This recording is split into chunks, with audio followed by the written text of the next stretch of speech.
Well, Washington County authorities and investigators solved a 33-year-old murder mystery, but now they've got a new puzzle that they've got to put together here. DNA evidence helped them identify a woman who was dismembered in 1993. Fox 9's Corin Hoggard shows us why identifying her is a big step, but this investigation still has a ways to go. Very exciting news. A long-awaited answer came to Washington County investigators thanks to scientific advancements over 3 decades.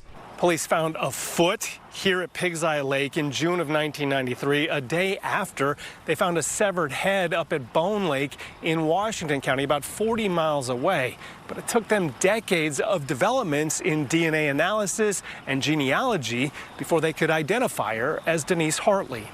The 27-year-old and youngest of 15 siblings had moved from Ohio to St. Paul in 1992 for a fresh start, leaving behind a daughter with her family.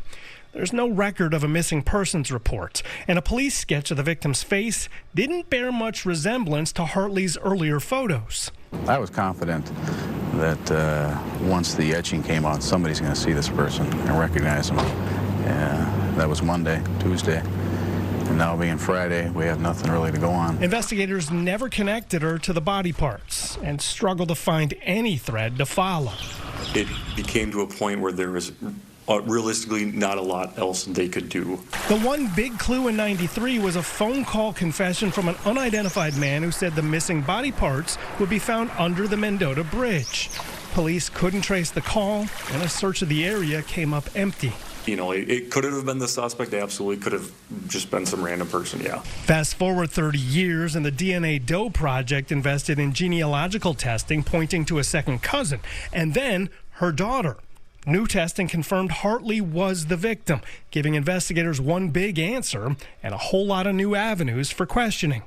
So now that's our job to really open this case up, to talk to anybody that we can actually figure out who she was with. They plan to identify and interview any living acquaintances they never could have found before, hoping to hone in on her killer. They gave the family closure, and now they'll try to add justice for Denise Hartley. Corin Hoggard, Fox 9.